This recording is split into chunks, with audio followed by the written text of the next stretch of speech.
여러분, 당신의 영혼을 예수께서 구원하셨다고 생각하십니까?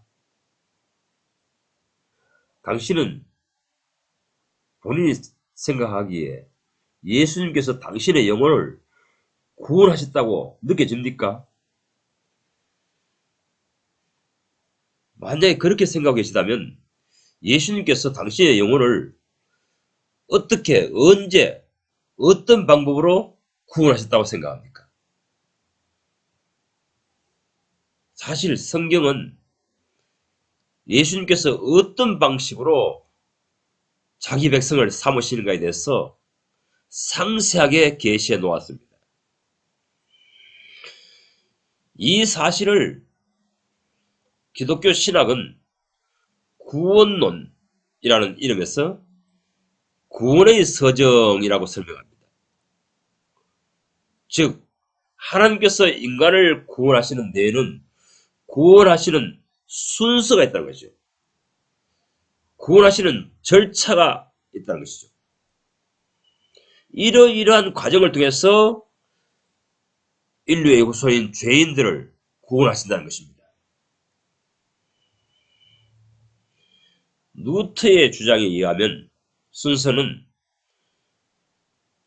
첫 번째, 하나님의 소명, 콜링이 있다는 것입니다. 하나님께서 부르신다는 것입니다. 하늘에서 부르신다는 것입니다. 두 번째, 조명, 하나님의 말씀에 대한 삐삐춤이 있다는 것입니다. 세 번째, 회심, 네 번째, 거듭남, 다섯 번째, 믿음, 여섯 번째, 칭의, 일곱 번째, 그리스도와 신비적인 연합, 그 다음에 완전히 경신, 새롭게 됨, 그 다음에 그 상태를 보존해서 하나님 나라에 데려간다는 것입니다. 칼빈의 주장에 의하면 첫 번째, 하나님께서 어떤 인간을 구원하시기 위해서는 소명, 콜링이 있다는 것입니다. 두 번째, 거듭나게 된다는 것입니다. 세 번째, 회심, 네 번째, 믿음, 다섯 번째, 칭의, 여섯 번째, 입양, 일곱 번째, 성화, 여덟 번째, 견인, 아홉 번째, 영화에 이른다는 것입니다. 이렇게 해서 천국에 들어가게 된다는 것입니다. 칼빈의 주장이든 마르틴 루터의 주장이든 어떤 사람을 예수께서 구원하시고자 할 때에는 첫 번째, 부르심이 일어난다는 것입니다. 콜링이 일어난다는 것입니다. 하늘의 부르심이 일어난다는 것입니다. 자, 그러면 예수님께서는 어떻게 이 구원의 절차, 서정에 관해서 가르쳤는가? 성경을 한번 살펴봅시다. 마태복음 22장입니다. 거기에서 혼인잔치 비유로 주님께서는 가르쳤습니다. 3절, 4절에 초청이 있습니다. 그런데 이 초청에 응한 사람들이 혼인잔치에 참석할 예복을 갖추지 못하여서 그 혼인잔치에서 쫓겨나는 상황이 일어납니다. 이러니 주님께서 선택함을 받은 사람과 선택함을 받지 못한 사람의 특징은 이러하다 하십니다. 장로교에서 택함 받은 자, 택함 받지 못한 자, 이런 기독교 교리를 설명하죠. 이 혼인잔치에 참여한 사람은 반드시 혼인 예복을 입고 와야 됩니다. 이 혼인 예복이 무엇이냐에 대해서는 성도에 합당한 행실입니다. 요한계시록 22장 14절에 보면 그 성에 들어갈 권리를 얻으려고 자기 두루마기를 빤다고 했습니다. 행실의 두루마기입니다. 더러운 행실을 제거하고 의로운 행실을 가진 자가 되는 것입니다. 이것을 칼빈주의는 성화되는 과정이라고 말하고 요한 웨슬리는 성결되어 가는 과정이라고 말한 것입니다. 옛것은 뽑아내고 새것으로 채워집니다. 그러니 성화되어 가는 중 또는 성결되어 가는 도중에 이 과정 중에 있지 않은 기독교 신자는 주님에 의해서 성도의 견인을 받고 있는 신자가 아니라는 것입니다. 인도가 없는 사람이라는 것입니다. 예수님께 인도를 받지 못하고 있는 영혼이라는 것입니다. 우리가 이 구원의 서정에서 가장 중요하게 주목해야 할 사실은 콜링입니다. 하늘의 부르심입니다. 하늘이 날 언제 부르셨다는 것입니다. 히브리서 3장 1절은 신약 성도들에게 모두 함께 하늘의 부르심을 받은 형제들아 이랍니다. 당신은 하늘의 부르심을 받은 적이 있습니까? 하나님의 부르심, 예수님의 부르심에 반응한 적이 있습니까? 누트와 칼빈이 주장하는 콜링을 경험한 적이 있습니까?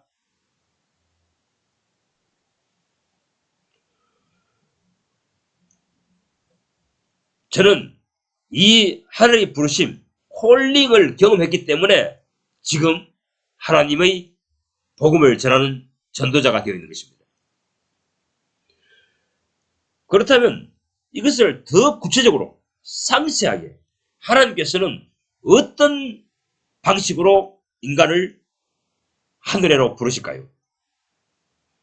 하늘로 가자, 천성으로 가자, 죄된 세상을 떠나서 천국 가자, 그렇게 하지 않겠니?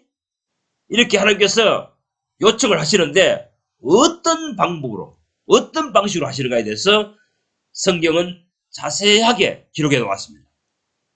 그 실제적인 상황에 대해서 이사야서 59장과 욥기서 34장은 상세하게 서술해 놓고 있는 것입니다. 이사야 59장 15절부터 함께 읽어보겠습니다.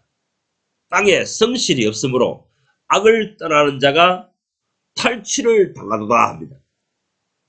즉 해석하면 신앙 양심대로 살아보았자 결과는 부당한 일만 당하고 있다는 것입니다.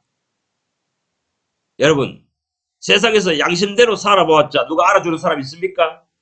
인정해주는 사람 있습니까? 착하게 살면 오히려 만만하게 보고 사기치려고 듭니다. 세상살이뿐만 아니라 타락한 기독교 안에서도 마찬가지입니다. 하나님 잘생긴다고, 교회 열심히 다닌다고, 그렇다고 해서 그 안에서 다 정당한 대우를 받는 것이 아닙니다. 그렇게 순진하게 살면 집사님, 장로님, 권사님, 목사님에게 이용당합니다. 나는 순진하게 신앙 양심대로 살려고 하나 그런 내 모습을 바라보고 세상과 세상의 정신으로 살아가는 기독교인들은 내 영혼을 탈취합니다. 도둑질해 먹습니다. 사기칩니다. 저 또한 세상 사람에게 또한 교회 다니는 사람에게 많이 이용당했습니다. 순진하게 신앙생활함으로 양심대로 삶으로 말미암아 손해를 많이 받습니다. 이 상황을 하늘에 계신 여호와께서 감찰하시고 그 공의가 없음을 이상히 여기시며 그 권리를 찾아주시려고 친히 발벗고 나섰다 하는 내용이 바로 이어지는 이사야서 59장 15절 후반부부터 나타납니다. 혹시 이런 억울함 때문에 원통이 하여 본 적 있습니까? 그런데 이 권리를 누가 찾아줍니까? 양심대로 살면 뭐합니까? 야간 술을 써서 잘 먹고 잘 쓰면 장땡이로 생각하는 것이 세상 사람들과 오늘날 교인들입니다. 이런 사고방식으로 사는 사람들이 아담이 우선 인류 전체입니다. 북한 김정일 일가, 김정은, 김일성 일가를 생각해 보세요. 인민을 괴롭히고 착취해서 잘 먹고 잘 삽니다. 그렇지만 누구 하나 그 인민의 권리를 돌려주라고 하는 리가 없습니다. 16절 이사야서 59장 11절에 사람이 없음을 보시고 라는 것은 그런 의미입니다.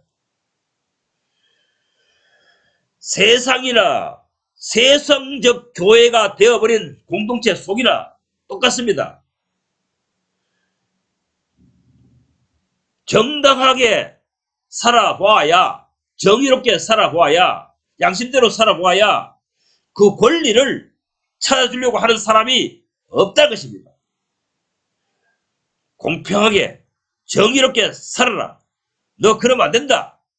그러지 마라. 이렇게 권리를 찾아줄 사람이 없다는 것입니다. 세상도 마찬가지입니다. 세상에 정의가 있습니까? 악한 자가 더 잘 되는 것이 세상입니다. 그래서 모두들 잠깨를 부리며 살아갑니다. 남을 속여서라도 그 사람이 속임을 당했다 이렇게 눈치 안 채도록 속였어. 내가 부자 되면 그만이라고 생각합니다. 어찌하든지 남을 교묘하게 이용해서 자기가 이득을 취하려 합니다. 인간의 속성은 사기성으로 충분하다는 것입니다. 이런 세상에서 내가 정직하게, 순전하게, 의롭게, 거룩하게 살아보았자 아무런 이득이 없다는 것입니다. 아무도 이 권리를 획득해 주려고 하는 사람이 없다는 것입니다. 그러므로 인류의 후손들이 다 그렇게 살고 있으므로 종교생활하는 모든 신앙인들도 그렇게 세상 사람처럼 장깨 부리며 사는 것이 현명한 사람이라고 격찬합니다. 세상도 그런 꾀부리며 사는 사람들을 격찬하고 기독교 신앙계 안에서도 격찬합니다. 바보처럼 살지 말라고 합니다. 세상에 정의가 없으므로 정의를 누가 찾아줍니까? 정의대로 살지 말라고 합니다. 자식들을 키워서 세상에 보내면서 서서히 애들이 터득하는 것이 세상은 정의가 없다. 정의대로 살면은 쉽게 당한다. 그래서 장깨 부리며 살자. 어찌하든 간에 사람들을 이용해서 내만 성공하면 된다. 이렇게 가르칩니다. 기독교의 안에서도 마찬가지입니다. 장깨 부리는 인간들이 교회가 부흥합니다. 목회 성공합니다. 교인들이 잘 됩니다. 장로들, 권사들, 교회에서 부자인 사람들, 그런 사람들 신앙 양심대로 사는 사람들이 아닙니다. 신앙 양심대로 살았기 때문에 그렇게 부자 된 게 아니란 것입니다.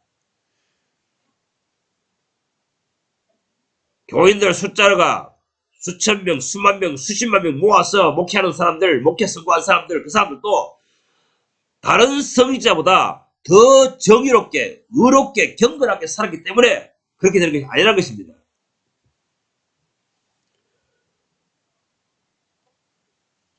그렇기 때문에 어떤 편법을 사용하다 간에 목회만 성공하면 된다. 사회에서도 성공하면 된다. 이렇게 가르치고 있는 것입니다.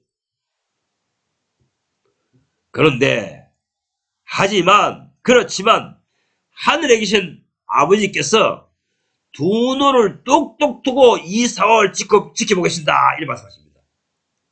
그래서 내가 이 상황에 내가 개입해야 되겠다. 내가 참으로 순전하게 사는 사람에게, 저 사람에게 권리를 찾아주리라. 이렇게 말씀하십니다. 그 사실을 본문 이사야서 59장 16절 후반에 기록합니다. 이사야서 59장 16절 후반에 보면 공의대로 행하는 사람이 없음을 보시며 중재자가 없음을 이상히 여겼으므로 친히 자기 팔로 구원을 베푸시며 당신 자신이 만든 의를 기반으로 그들을 구원하시리라 하십니다. 그래서 18절 그들의 행위대로 갚으시되 보응하시며 보복하신다 하십니다. 말하자면 누가 천국 백성이 되느냐? 어떤 사람을 이 세상에서 정의가 없는 세상에서 구출하여 구원하여서 천국 백성을 되게 하시느냐? 이 세상에서 양심대로, 신앙 양심대로 사는 사람들을, 그들을 하늘에서 감찰하시고 그들에게 나타나신다는 것입니다. 친히 구원하시러 나타나신다는 것입니다. 그래서 행위대로 갚으시고 행위대로 보응하시며 행위대로 보복하신다는 것입니다. 18절에.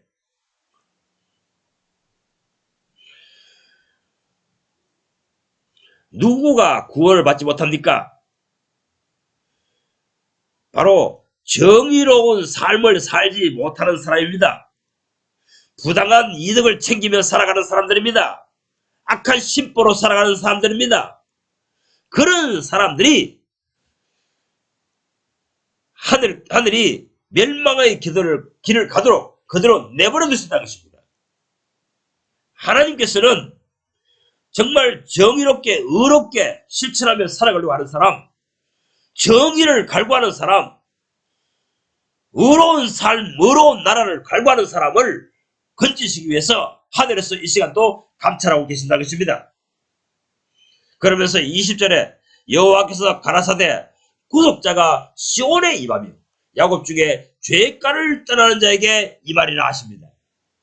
구속자, 인간을 구원하시려고 하는 그분께서 시온에 임하며 신앙계에 임하며 야곱 중에 신앙을 하는 사람들 중에 죄가를 떠나는 자에게 임하리라 하십니다. 죄를 붙들고 죄된 삶을 그대로 사는 인간에게는, 그런 신앙인에게는 구원하시는 예수 구속자가 나타나지 않습니다. 손길을 내밀지 않습니다. 신앙계에서 참으로 죄된 행실을 벗어나려고 안간예를 쓰고 있는 신자에게 구속자의 구원의 손길이 나타난답니다. 다시 말하면 구속자는 예수 그리스도이십니다.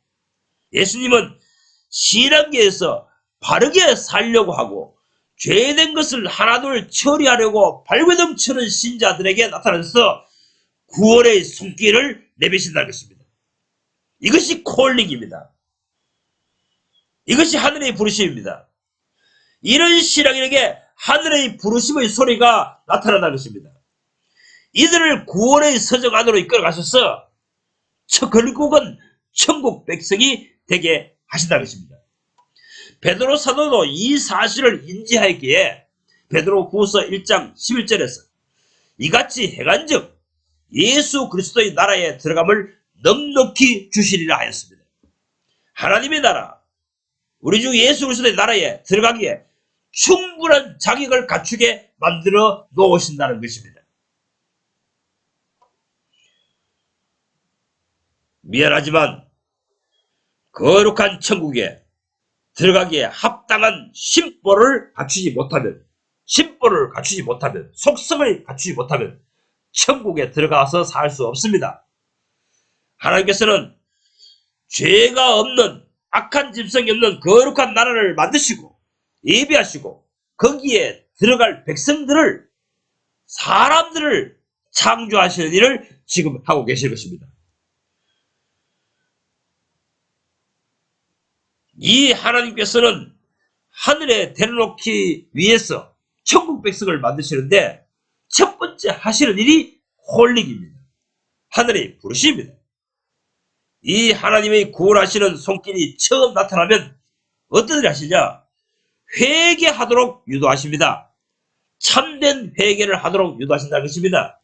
이 사실을 이사야서 59장이 알려주고 있고 욥기서 33장이 알려주고 있습니다. 욥기서 33장과 이사야서 59장을 자세히 관찰해 보십시오. 하나님께서 어떤 사람에게 회개하도록 유도하시는가 나타나 있습니다. 첫 번째는 하늘에서 감찰하시고 정말 하나님을 잘 믿으려고, 하나님을 잘 섬기려고, 신앙 양심대로 살려고 하는 사람에게 나타나신다는 것입니다. 나타나서 첫 번째 하는 일이 회개를 유도한다는 것입니다. 참된 회개하는 심경으로 유도한다는 것입니다. 하늘에 계신 하나님께서 어떤 한 인간을 구원하시려고 마음을 먹었다는, 작정하셨다는, 저 사람을 하늘에서 감찰하시고 저 사람을 구원해야겠다, 저 사람을 구원의 길로 인도해야 되겠다, 구원의 서정 안으로 이끌어야겠다, 이렇게 하나님께서 마음을 먹었다면 첫 번째 할 일은 그 영혼 속에 삶과 죽음에 대한 깊은 고민을 하도록 만드십니다. 깊은 심연에 빠지게 만드십니다. 욥기서 33장 13절부터 함께 읽어보겠습니다. 하나님은 그 모든 행하시는 것을 스스로 진술치 아니하시라니 합니다. 자신이 행하는 일에 대해서 설명할 필요가 없습니다. 자신의 의지대로 자신의 행동하십니다. 내가 행동하는 것, 내가 어떻게 하는 것이 하나님의 의지적인 행동에 대해서 설명하지 않습니다. 그냥 당신 자신께서 하늘에서 감찰하시고 저 인간을 천국으로 인도해 가야 갔다. 인도에게 하야 갔다. 이렇게 마음을 먹으시면 그 일을 착수하기 시작하신다는 것입니다. 어떤 일을 하십니까? 14절. 사람은 무관히 여겨도 하나님은 한 번 말씀하시고 또 말씀하시니라. 이런 말입니다. 사람은 무관히 여겨도 사람은 자기 영혼의 삶과 죽음에 대해서 관심이 없다는 것입니다. 깊이 생각하지 않는다는 것입니다. 무관심합니다. 그런데 하나님께서 그 영혼을 구원하시고자 하실 때 거기에 관심을 가지게 하신다는 것입니다. 내 영혼의 삶과 죽음의 문제에 깊이 관심하게 한다는 것입니다. 고민하게 하십니다. 존 칼빈의 간증에 의하면 존 칼빈이 왜 하나님의 말씀을 제대로 깊이 배워야 되고 넷세 문제를 결론을 내야 되겠다 생각했냐면 어느 날 갑자기 번개가 쳤습니다. 자기 친구 하나가 둘이 나무 밑에 앉아있었는데 번개 쳤습니다. 갑자기 번개 떨어져서 옆에 친구가 번개에서 죽었습니다. 제기에 떨어졌으면 어떻게 됐습니까? 그때부터 그가 충격을 받았습니다. 과연 사람의 죽은 후에 사후에는 어떻게 결론 날까? 이렇게 해서 기독교의 성경을 연구하기 시작했던 것입니다. 존 번잔도 마찬가지입니다. 어느 날 그는 이 세상이 멸망한다는 것을 알았습니다. 뭔가 영원히 의식적으로 깨달았습니다. 이 세상, 온 세상은 언젠가는 창조주 하나님에 의해서 멸망받는다고 느껴졌습니다. 내가 이 세상에서 이 세상 사람처럼 살지 않아야 되겠다 결심하고 이 장망성을 떠나기로 결심합니다. 그때부터 성경의 진리, 하나님의 말씀을 탐구하기 시작합니다. 이것이 철로역정의 1편의 간증입니다. 지금 그 사실을 이 욥기서 33장 14절에서 22절은 기록하고 있는 것입니다. 내가 이렇게 살면 지옥 가겠다. 어떻게 해야지? 어떻게 하면 될까? 느끼게 하십니다. 고민하게 하십니다. 깊은 고민에 빠지게 만드십니다. 그래서 마침내 돌이키게 만드십니다. 회개하게 만드십니다. 18절에 하늘이 재차 이렇게 자기가 구원하실 영혼에게 하심은 멸망에서 구출하기 위함이랍니다. 멸망에서 구출하기 위해서 자기가 구원하실 영혼에게 그런 영혼의 심전에 고민에 빠지게 만드시게 하신다는 것입니다. 그분은 인간의 영혼으로 구덩이에 빠지지 않게 하시려고 그 생명으로 칼에 멸망치 않게 하시려고 이런 일을 벌리시는 분이라 이렇게 18절은 말하고 있는 것입니다.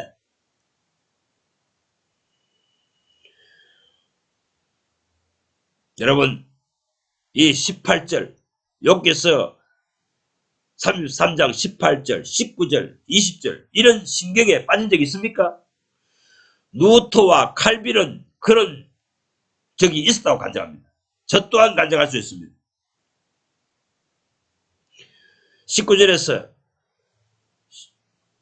19절의 상황에 처한 적이 있습니다. 혹시는 사람이 병상의 고통과 뼈가 늘 수심의 징계를 받나니 그 마음은 식사를 싫어하고 그의 정신은 맛있는 음식도 싫어하며 그의 얼굴은 말라 야유어서 뼈만 앙상하게 나왔다 합니다. 자신의 영혼이 지옥 구덩이에 멸망하는 자의 손에 잡혀서 멸망으로 점차 가까워져 가고 있다는 것을 느껴진다는 것입니다. 이런 신경에 빠진 적이 있습니까? 그 시절에는 세상 그 무엇도 재미가 없습니다. 사는 재미가 없습니다. 내가 왜 살아야 되지? 내가 무엇을 위해 살아야 되지? 돈이 있으면 뭐하고, 자식들이 있으면 뭐하고, 아내가 있으면 뭐하고, 집이 있으면 뭐하는가? 마침내 하늘께 호소하기 시작합니다. 절규하기 시작합니다. 하나님이 살아계시다면 내 영혼을 구출하여 주시옵소서 절규하게 됩니다. 어떻게 해야 됩니까? 외치기 시작합니다. 이렇게 진심으로 본심으로 하늘께 절규하고 있다면 하늘께서 감출하시고 그 상황을 감찰하시고 구원자 예수님을 보내사 구원의 손길을 보냈습니다. 구원의 길을 알려주십니다. 이 사실에 대해서 욥기 33장 23절은 그에게 정당히 행할 길을 보일진대 말합니다. 이것을 루터와 칼빈이 주장한 조명입니다. 조명. 성경을 열어 보이신다는 것입니다. 어떻게 사는 것이 옳은 길이다. 어떻게 사는 것이 천국을 얻는 길이다. 성경을 열어 보이신다는 것입니다. 이것이 조명입니다. 빛입니다. 바른 삶이 어떤 것인가를 빛을 비추기 시작한다는 것입니다. 그래서 그 빛 비춘 말씀을 내 마음속에 각인시키십니다. 하나님의 말씀을 구원의 길을 내 속에, 내 영혼 속에, 내 마음 속에 새겨 놓는다고 합니다. 빛을 비추사. 어제 제가 메추엘리 주석을 읽었는데 거기서도 에레미야 31장을 해석하면서 새 언약으로 맺은 백성은 마음의 언약을 기록한다고 합니다. 앤드류 모레이 목사님도 새 계약이라는 책에서 새 언약으로 맺은 자기 백성은 마음의 법을 기록한다. 새 언약의 내용을 기록한다. 이렇게 합니다. 히브리서도 에레미야 33장도 너희 속에 내 법을 기록하리라 합니다. 이 사실을 욥기서 33장 23절은 정당히 행할 길을 보일진대 합니다.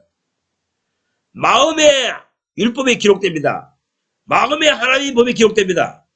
빛을 비추사 마음에 이렇게 행하라. 이렇게 살아라. 신앙 지침이 기록해 준다는 것입니다. 이것이 새 언약으로 맺은 백성의 표징이라는 것입니다. 그래서 이사야서 지금 읽고 있는 59장 마지막 절에도 말하고 있습니다. 앞으로 내 백성과 세울 언약은 이것이라 하시고 그 언약으로 맺은 사람 속에 나의 성령과 나의 말을 두리라. 말을 기록하리라 하십니다.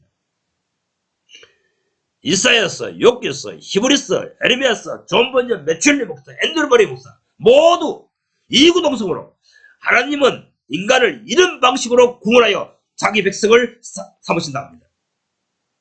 당신은 구원 받았습니까? 당신에게는 하나님이 구원하는 손길이 당신의 세계에 나타났습니까? 그런 콜링을 받았습니까? 그런 울적한 심정으로 하나님이여 길을 지도하소서 내 영혼을 구원하소서 절규한 적이 있습니까? 칼빈은 말하기를 그런 경험을 한 사람, 그렇게 이끈 사람들은 하나님의 콜링을 받은 사람, 회개한 사람은 하나님께서 성도의 견인과 성화로 이끌어가는 주님을 매일매일 경험하게 된다고 합니다. 마르틴 루터는 그렇게 경험한 사람, 하나님의 콜링을 경험한 사람, 하나님께 참으로 회심한 사람은 마지막에 신비한 그리스도의 연합, 그리스도와의 연합, 나라로 이끌어갔어. 그로 하나님의 나라를 상속받게 한다고 주장합니다. 저는 현대의 수많은 기독교인들, 거의 모든 기독교인들을 체크해 보았지만 이런 경험이 그들 속에 있지 않음을 확인했습니다. 그래서 종교생활을 하고 있는 것입니다. 예수 믿은 지 10년 혹은 30년, 40년, 50년 되어서도 변화되지 않습니다. 성화되지 않습니다. 성결되지 않습니다. 웨슬레는 이 하나님의 콜링과 하나님이 회심케 하는 역사, 회개케 하는 역사를 겪은 사람은 반드시 지금 성결되어 간다고 주장합니다. 존 칼빈은 성도의 견인, 성화되어 간다고 주장합니다. 그렇기 때문에 오늘날 기독교인들은 예수를 믿은 지 10년, 20년, 30년, 40년, 50년 되어도 변화되지 않기 때문에, 속성이 변화되기 때문에 그들은 콜링을 받은 적도 없고 회심한 적도 없고 거듭난 적도 없다는 것입니다.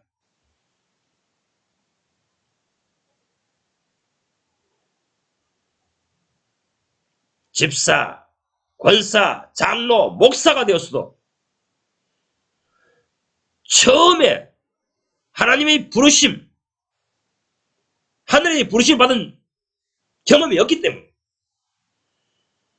이렇게 울적한 심정에 빠져서 삶과 죽음의 문제를 확실히 주님 앞에 내어놓고 간구한 적이 없기 때문에 그러기 때문에 그 회개가 약식 회개만 했기 때문에 가짜 기독교인이 되었어. 가짜 기독교인이 되었어. 옛사람 그대로, 옛습관 그대로 살고 있는 것입니다. 이런 기독교인들은 내세에 천국이 없습니다. 하늘이 그에게 역사한 적이 없다는 것입니다. 하늘께 예통하십시오. 하늘께 부르십시오. 주여 제게도 그런 구원을 나타내 주시옵소서 하고 부르십시오. 바르게 살라고 애써야 됩니다. 어느 집사보다도, 어느 장로보다도, 어느 목사보다도, 온 기독교의 다른 목사들, 다른 교인들보다도 내 신앙이 낫다. 이것으로 가지고는 하나님께 긍휼한 여김을 받을 수 없습니다. 하늘에서 지켜보고 있습니다. 오늘날 기독교인들은 자고함에 빠졌습니다. 자만심에 빠져 있습니다. 자기 눈에 보이는 어떤 교인보다도, 어떤 목사님보다도, 어떤 신자보다도 자기가 가장 낫다고 생각합니다. 그거는 지 생각입니다. 하나님께서 보시기에 정의롭게 살려고 하는 수준에 이르지 못했다는 것입니다. 사람이 사람에 비교해가지고 내가 정의롭다고 한다면 현명하지 못한 판단인 것입니다. 하늘이 나를 의롭게 여기셔야 되는 것입니다. 하늘이 나를 가장 정의로운 사람으로 인정해야 된다는 것입니다. 다 잘못되어 갈지라도, 다 불의한 길을 갈지라도 내 혼자만으로도 정의를 실천하기를 원합니다. 이런 신자가 되어야 됩니다. 그러면 어떤 기도가 나오지 않습니까? 주여 정의롭게 살고자 하나 정의롭게 살 힘이 없습니다. 능력이 없습니다. 힘을 주셔서 오 구원자 예수여 제게 강림하시사 나를 이끌어 하나님의 속성으로 사는 사람으로 재창조하여 주셔서 이렇게 외칩니다. 이렇게 절규합니다. 세상에 정의가 없음을 한탄하지 말고 나 혼자만이라도 정의롭게 살리라 결심하며 하늘께 정의롭게 살 힘을 달라고 절규하는 사람, 그런 사람에게 하늘에서 돕는 손길이 나타납니다. 그런 사람에게 천국의 혼인잔치에 들어갈 예복을 조성시킵니다.